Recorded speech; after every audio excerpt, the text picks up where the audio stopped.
Hey, hello, and welcome to my Citizen Sleeper playthrough. So I have played this game through all the way. It's a gorgeous game. It's kind of a longer game as well, but I just really wanted to showcase the writing in this. I am going to, in 2023, because I'm recording this at the beginning of January 2023, I am really wanting to get more into voice acting, to practice voice acting. I'm not a professional at it. I'm very much an amateur, but I've been told I have a nice voice to listen to, and I felt like maybe this would give me a chance to practice, get more comfortable, get more confident in it. Also, again, the writing's just stunning. I don't have any other words for that. I legitimately just think this game is very gorgeously written. So I hope you enjoy it. We're just gonna get into it. I hope you like it. Bye bye. I've also there's some new episode stuff I haven't done. So hopefully we can get to that within the next couple months. We'll see. Every time I've said it's only going to take me a couple weeks and or months, it's taken me years. So I hope it doesn't, but we'll find out. We're gonna do a new game. There's an empty slot right in the middle, but this one's only on cycle 5, so I think we'll start here. We're just gonna erase whatever this was. And I have always really resonated with the operator. I like the operator art quite a bit. These are both really awesome artwork pieces, 2 different options. Let me read them. An operator works with drones and high-precision remote machines to perform complex tasks from a distance. Sleepers assigned to operator work are usually cerebral and precise people. You gain the perk Transfer Intercept, chance to gain cryo on interface actions. Extractors work on resource extraction, often in hard vacuum environments. Sleepers assigned to extractor work are often confident, self-sufficient, and have a high level of endurance. So I know normally I would be expected to take the tanky one, but for some reason in this game, I prefer the stealthy, less tanky one. The perk on this one, though, was photosynthetic skin, which is the sunbathed ice action, which allows energy recovery at home, which can be quite beneficial depending on how good or bad the intro to this game starts for you. So let's see. You're not very good at intuition or intuiting things, so you don't really approach problems with awareness, but you do a +1 endurance, so you're basically very tanky as an extractor. Whereas with an operator, you have -1 endurance, but you work well with digital interfaces, so it kind of it's an interesting balance there. But I'm gonna pick operator. There's just something about it that I prefer, so let's go.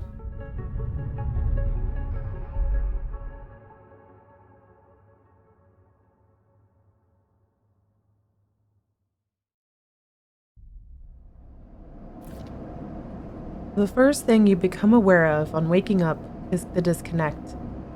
The delay between thinking and feeling, between wanting to act and acting, minor, almost imperceptible, but always present.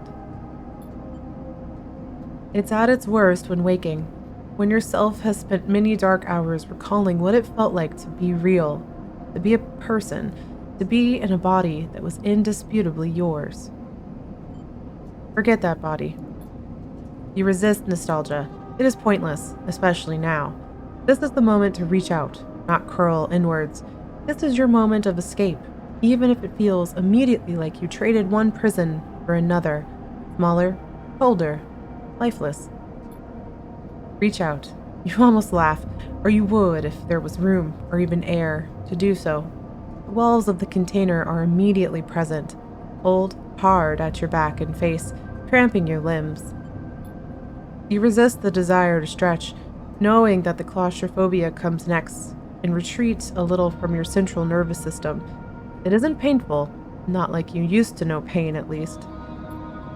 In emergency mode, pain is a message delivered with efficiency and ease, a reminder that harm is imminent. There is no insistent throb, no trembling nerves, just a warning delivered with the banal quality of a digital notification. Right now, there are thousands of them, Remember the plan. You mostly remember that it wasn't a good plan, but then your options were limited. And once you got the itch to get out, by any means possible, it was either that plan or something much worse. It was at least simple. Collapse the shaft. Sorry, is this supposed to be serious? I'm in serious narrator mode, but please don't collapse anybody's shaft. Thank you. I mean, it was at least simple. Collapse the shaft, drive away in the chaos, flip into cargo processing, seal yourselves into containers, then just hope the freighter left before you were missed. Some were lost in the shaft. I'm sorry, this is very well written. I know, I have the maturity of a 5-year-old. Please don't get lost in the shaft. Don't collapse the shaft either.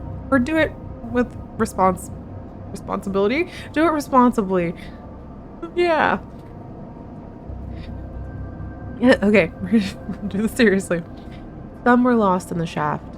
Others never found the meeting point. Only a few made it to the containers. But the freighter, as far as you know, left. That feels like enough.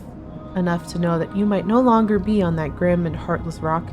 Even if, in the airless hold of a freighter, you might freeze solid long before you reach any destination. Try to rest. But you are restless. It has been a long time since you left. Really weeks, maybe months. You are dully aware of damage to your legs, your right arm. You have been reserving energy as much as possible, but your body has still needed to shut down many of its systems to protect you. You have spent much of that time asleep, knowing that anything else would be impossible to endure. You feel the weight of that impossibility begin to gather.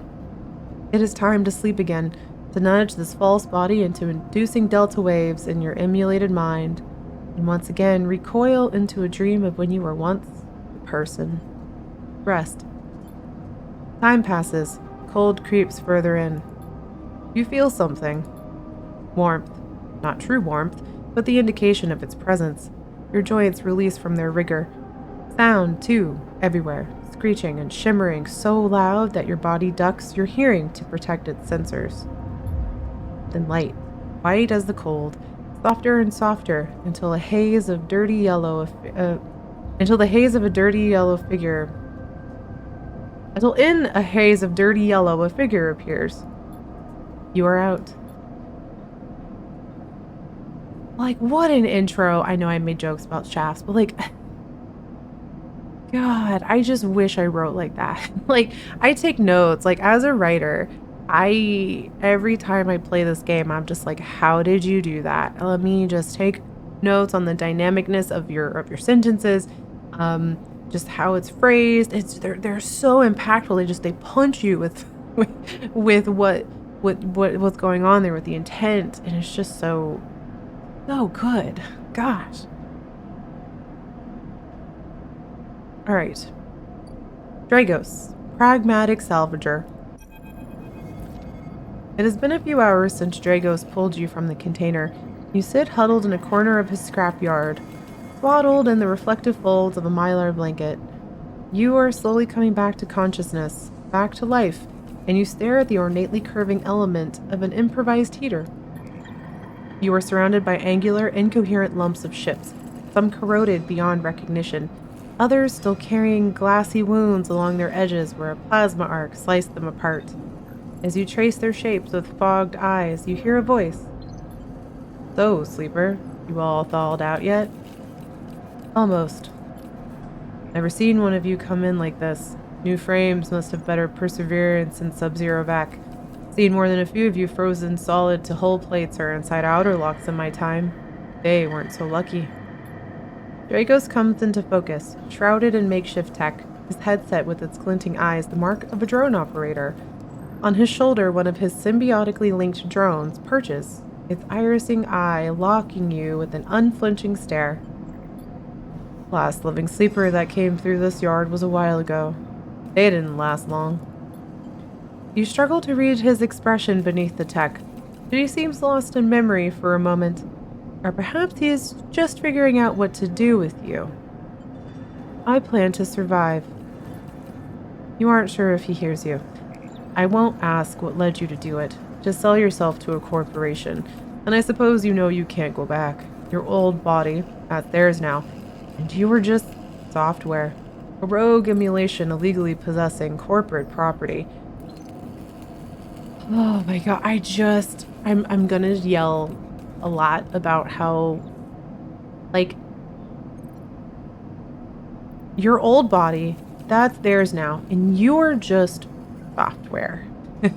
This entity is just a shell of the person that they were. And I love that because, like, obviously you're still you still have an awareness, and just, oh, I love shit like the transhumanism of it is very good. And also, of course, this sort of stuff is always comparative to like a lot of marginalized groups and like how people don't view them as human. But there's also this concept that I find so neat of like, you were a person and then we downloaded you into this body, and there's tons of copies of you probably, and your actual body is on ice somewhere in the corporation that you sold it to, and they're just, using your mind for cheap labor, and that's oof. You nod along. You remember biometrically signing the forms, the cold floor on your feet as you padded to the sleeper cells, the promise of a life-off world. But as you do, you get the now familiar sensation that these aren't your memories. These are things you know, but not things you feel. You are no longer that person. You are an offshoot, a copy. What you won't know is what's ahead. At least that last one didn't. There is no easy way to put it. That body of yours is falling apart. It's the same for any sleeper who makes it out. SNRP wants to protect their property, but if they can't keep hold of you, well, then no one can. You remember that too, or at least rumors of it from the other sleepers. Planned obsolescence, built-in dependence on the regularly administered supplements that were part of your routine. Stop taking them and your body begins to shut down, separate from your emulated mind. How long has it been? How long do you have?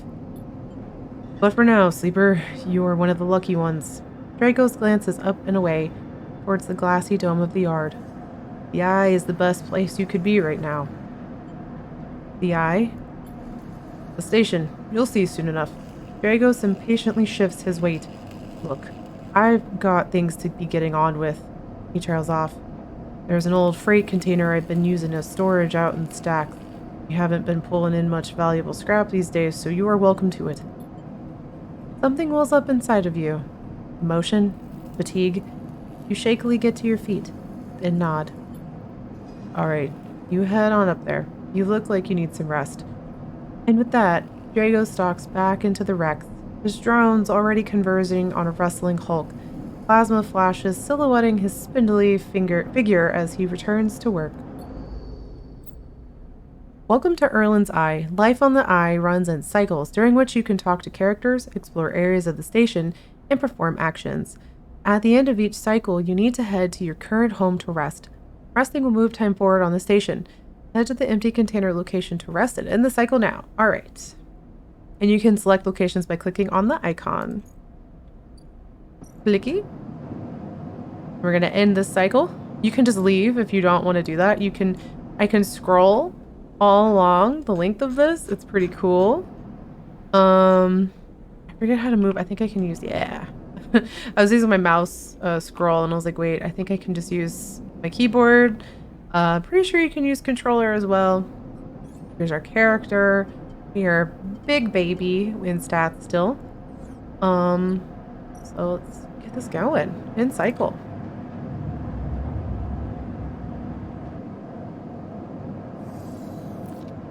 You wake curled up in the corner of the container and begin slowly assembling the world around you.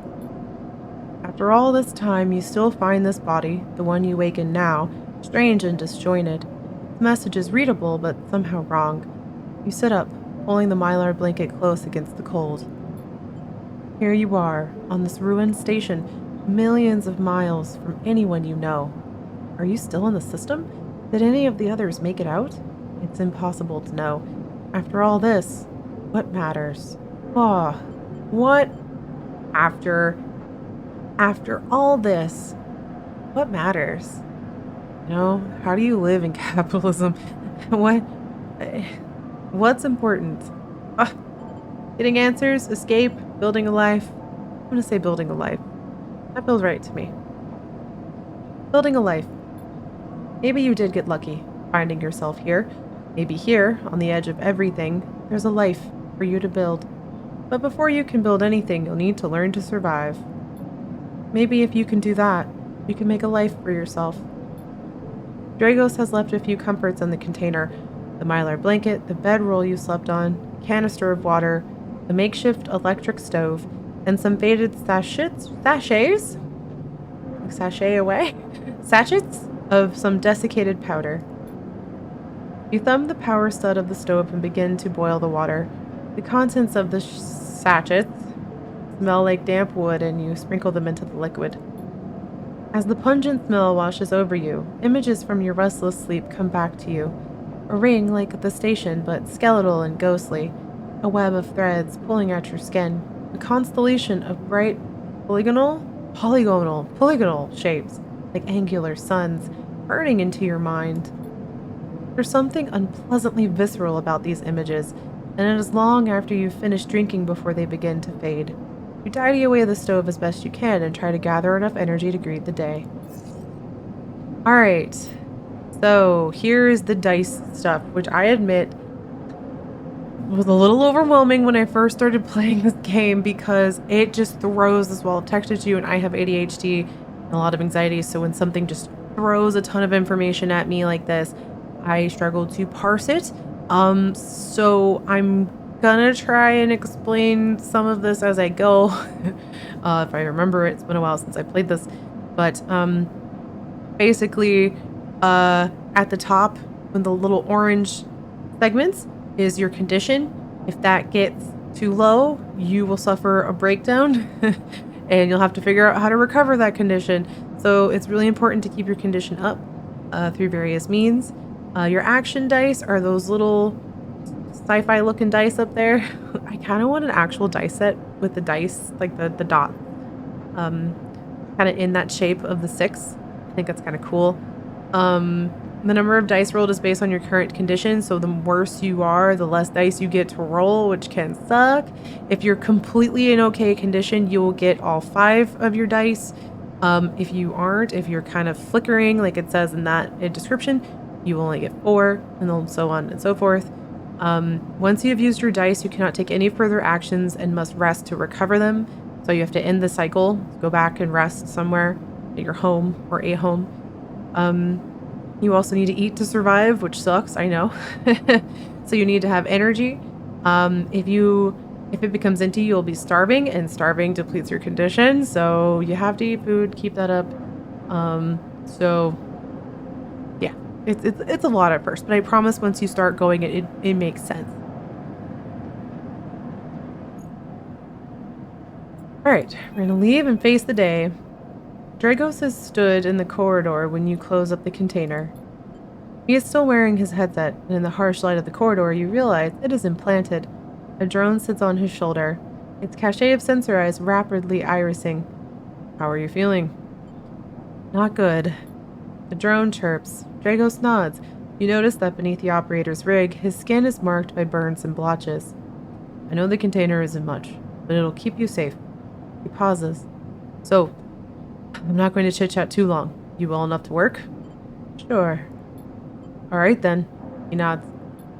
At the yard, it's simple stuff. We hack these old hulls down, sell them off to the shipyards or the bright market dealers for cryo. Occasionally, we pull out some tech, something with a bit more value, but most of what comes in is scrap. It's hard to find good hands here, but I figure as a sleeper, you'll be used to the manual labor. Obviously, I'll slip you a few chits of commission based on what you turn up. Chits? These. He pulls out a handful of small metal bars. Airwell cryo, isolated from the market. It's what we use for trade out here. He stuffs them back in a pocket. He shuffles his feet nervously. Look, wouldn't usually do this. In my opinion, you'd be best suited moving on as quick as you can. And sleepers, well, he trails off.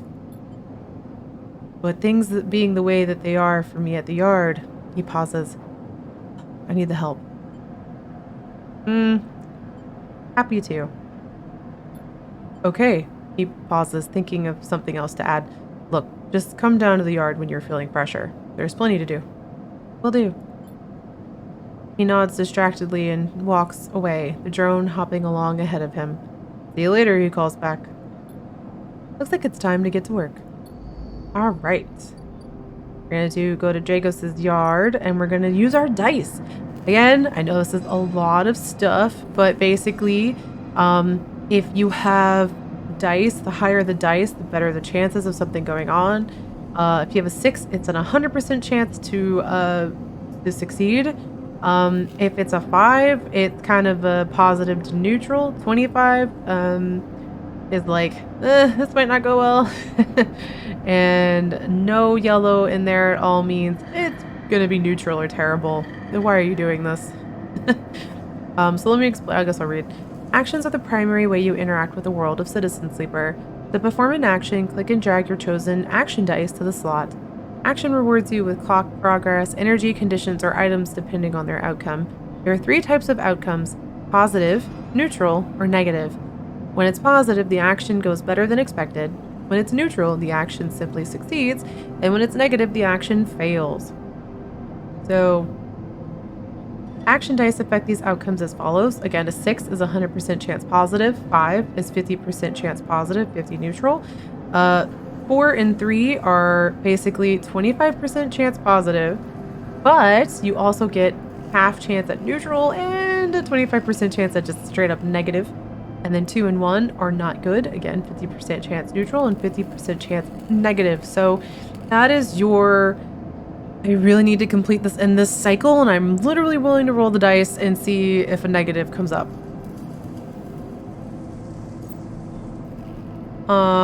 Some actions are critical or repeatable. Critical actions can only be performed once. The risk is either safe, risky, or danger. Safe means that there's no loss of condition, energy, or cryo. Risky is a negative outcome means cryo or energy loss. And danger means a negative outcome is condition loss. So you also lose condition as well as like cryo or energy if it's neutral. The skill that this action requires either engineer, interface, endure, intuit, or engage. So let's say that I'm doing something that requires endurance. Because my character has -1 endure, as you can see over there, if I put a 3 in there, a dice it's a 3, it'll become a 2. So be really careful with those. If there's a negative in there, put your highest dice in there to minimize the risk, or if you're just risking it, good luck. Not great. Okay. Here, I'll give an example.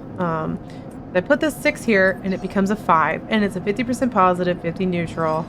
So that kind of gives you an understanding of what that'll do. And also in the very center, you see these 2 actions, a debt called in and back in business. So that red sort of refresh cycle that's like spinning right down there, this is a critical thing. You want to finish that as fast as possible. Because it has a time limit. Yeah, so it's fine, I'm sure. I'm actually not sure which of these I want to do. Since this one's risky, okay, I'll do the 100% positive on the risky. Hold a section, which is okay. Well, this just tells you actions progress the clocks. The clocks are at the bottom. Clocks are displayed below the yellow actions that fill them. Some clocks, such as the one tracking Drago's debts, are cycle clocks. Those clocks tick themselves once each cycle and can complete without player input. Oh, that's why there's not a tie to it. We just have to get back in business, and that's the amount of time we have left on top of it. That's right. Any active cycle clocks will be displayed on the icon for that location. Okay. Let's try this. I'm curious what... I'm afraid to, like, waste my dice on that. I mean, positive to neutral, so 50-50, let's go. Oh. In Citizen Sleeper, you will unlock drives as you discover more about yourself in the world. Drives guide you in pursuing specific objectives, depending on which paths you wish to take. You can track drives, and any tracked drive will place a yellow marker on location, so it's kind of your quest. And we're now free to explore, so we're gonna progress other stuff.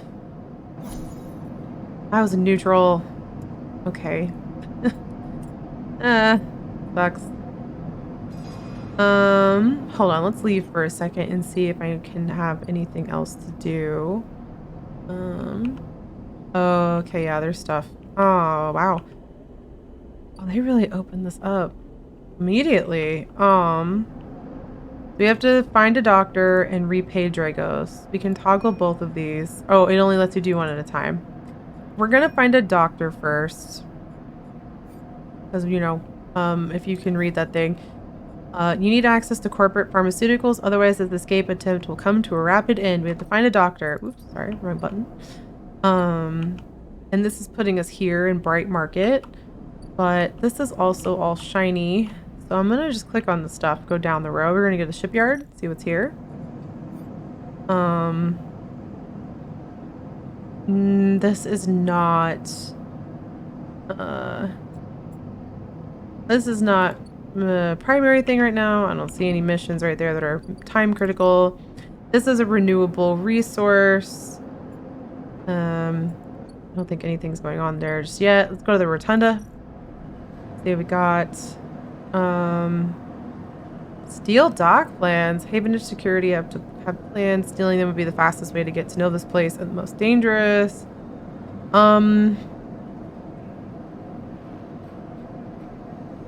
I think we aren't going to explore either of those right now. We're going to go find a doctor first. Yeah, these are just salvage cycles. Okay. Yeah, we're going to find a doctor.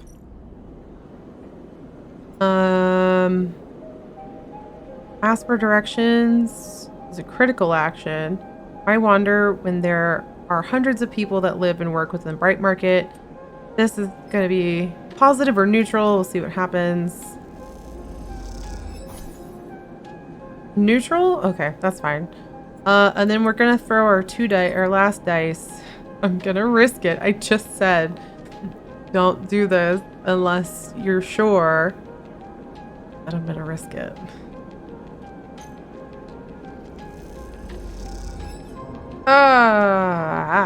Well, I'm just demonstrating what a negative outcome looks like. It's fine. Unfortunately, didn't get anything this day. Oh wait, no, I did. Okay, hold on. We found multiple stuff. I didn't have to do the second one. Oh, my bad. Oh well. I wasted a dice. That's okay. We'll go to Sabine, Slum Doctor. Next comes the call from the enforcer at the door. You shuffle down the flickering hallway towards the open apartment door. Keep your head down and your shoulders high in the queue, trying not to bring attention to yourself. You were thankful for the tip-off that a doctor was operating out of this place, but now that you were here, you aren't so sure. The gang enforcer on the door, the flickering light strips, the decaying hab block, they have all made the long queue a test of your nerve. But your options are few, and without a supply of stabilizer, your body will. You suppress a shiver and shuffle forward to the front of the queue. You try to find something to distract yourself. Look inside. Lean against the doorframe and look into the apartment. The entryway is dark, punctuated by the green indicators of stacks of sealed containers. You lean in and see amber light flickering through a far doorway, screened with plastic sheeting, beyond which blurred shapes move. The slap of the enforcer's palm against the doorway jerks you awake. Wait your turn, he growls. After a few moments, a figure pushes through the doorway and you catch a distant voice. Send the next one in, Toshiro. The enforcer jerks his head and you slip inside, passing through the dark entryway and pushing through the plastic sheeting on the far door. The room beyond is bathed in warm light. The floor-to-ceiling transparent panel gives a full view of the Bright Market, sealed roof, and the buzzing traffic above. And, for a moment, you are transfixed by the motion. Come, sit, calls a sharp voice, and you see a silhouetted figure turn away, replacing the plastic sheeting over the frame of a simple folding bed. You make your way across the room. The figure turns, and as they do, you see an expression of confusion flash across their features. They open their mouth as if to speak. They blink and then quickly regain their composure. Please sit. They gesture to the bed, then turn to an open case of tools on the table. You sit. Sabine turns a compact diagnostic scanner of some kind in their hand. They hold it to their eye. Remain still, please. Your tone is clipped and businesslike. You stare ahead, still dazed from their expression when you first entered. Fear, recognition, sadness, unmistakably etched across their face. How long have you been on the station? They ask, the scanner still to their eye. A few cycles? They nod.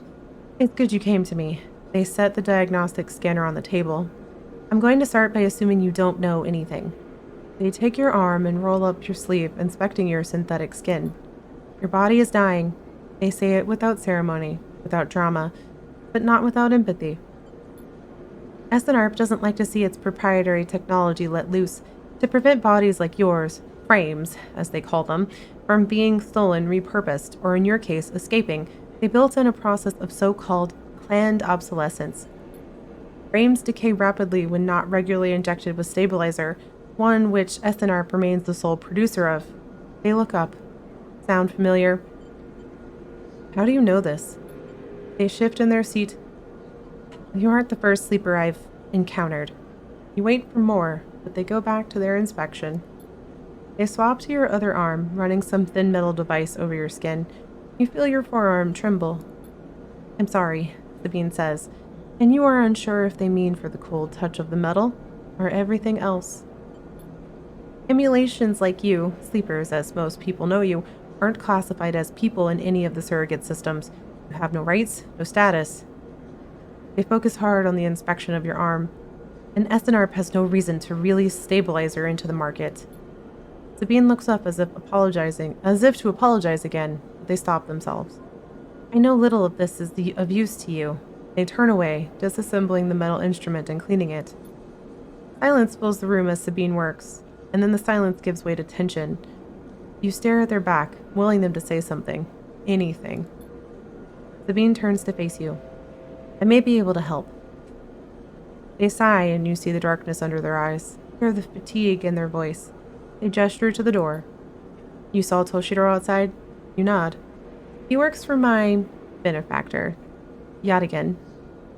Yatagan.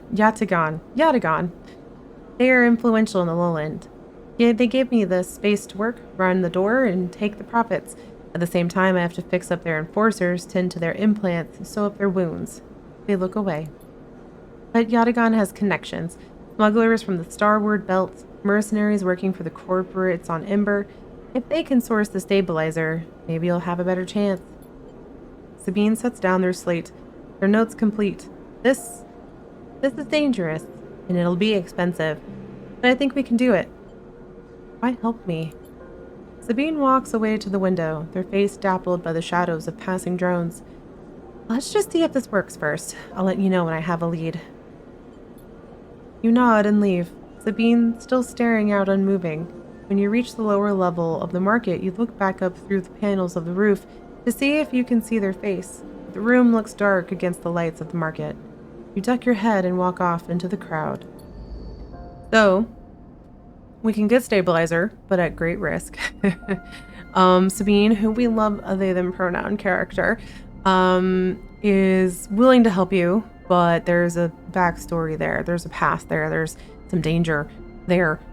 Which, I mean, obviously existing in this world, there's danger because you are an illegal entity. So everything's a little dangerous for you as a sleeper. So we're gonna click on that food place because I think I unfortunately ruined my energy and I'm like really worried that's gonna start deteriorating my condition faster than I'd like. So we're gonna see if we can get some food. I think we get food for free the first day. Because the game's still introducing you to the concepts, and you might have fudged your dice rolls, and they don't want to just completely leave you, throw you into the deep end of this game. So we're gonna do this one, and then I'm probably gonna call it for this episode. It's already been 35 minutes. I've just been so absorbed in it. It's such a good game. So yeah. Memphis is busy, his broad face uplit by the makeshift gas burner in front of him. With precise, delicate movements, he lays thick chunks of marinated fungus into a dented wok, his other hand idly tossing a metal bowl of sliced vegetables and some red-flecked dressing. The smell is incredible. You watch as he fulfills a set of orders, heaping the fungus with the bright red salad and depositing it into plastic trays. A stack of chits rattles in his apron pocket as customers file past the burner, handing over payment. Approach. You join the queue. It's mostly made of off-duty salvagers, vac suits unzipped and rolled down to exposed, stained vests, grubby moths, a lattice of scars and tattoos. They discuss the best food on the eye, the best drink, comparing notes on bright market dives, their words cut through with heavy spacer slang. Eventually it's your turn, and you shuffle to the front. Memphis speaks in a deep, even tone, without looking up. First try is free. Thank him. The smell is almost unbearably strong as he cooks, the earthiness of the fungus laced with something so spicy the smoke makes your eyes water. The heat from the burner is like a bonfire, and your skin hardens in its glare. I know you sleepers, Memphis says while he cooks, his voice deep but clear. A hard life, a lot of stories. He glances up from beneath his cap with piercing eyes. I know. Tell him a story. You begin to tell him about your journeys to the eye, and he nods as he cooks, his eyes never leaving his work. You tell him of the confusion, the pain, but also the sense of possibility and its sudden arrival. You tell him of the cold and dark of the container, and the endless cycles spent within it. Now it seems you tell him, like some dream that you once had but can never forget. You tell him that the eye excites you and scares you, and you are unsure where to walk, where to look, what to do. Eventually you tail off, running out of words. He places a plastic tray of steaming fungus in your hands. Next time we can talk some more, he smiles. But next time, you pay. He slams a heavy hand against a button on the burner side and it shuts off. The roar of the flame and its impressive heat fades. Next time then, sleeper. He waves you away and begins to oil the wok. Before you turn back to the alley, you notice the geometric patterns of circular scars across his forearms, each surrounded with a constellation of glinting pen marks. You walk away, and as you do, take a bite of the rich, spicy, delicately sweet fungus. Your taste sensors light up like a fusion reactor. You'll be back. Hell yeah. Okay, so we have a new drive, tasty food. We have found a doctor, and we have to wait for her. We also have a benefactor who's very generously given us a place to stay. Not entirely altruistically. We are basically free labor for him, and he's kind of in a rough patch. So he needs the help, and he's willing to give us a spare container to sleep in. Very generous. It's whatever. That's capitalism, right? So that's where we're going to kick off next time. I think this saves on its own. So I'm going to end the cycle to make sure it saves and leave it there. But again, thank you for watching these. I'm going to try and do more Let's Plays. I'm very excited about these. And whatever all this shit is, I'm not going to read it yet. We're going to quit out of it. But tune in next time and we can find out what the heck is going on. There's the shifting skeletal ring surrounding us. Why is it surrounding us? What is it? Find out next time.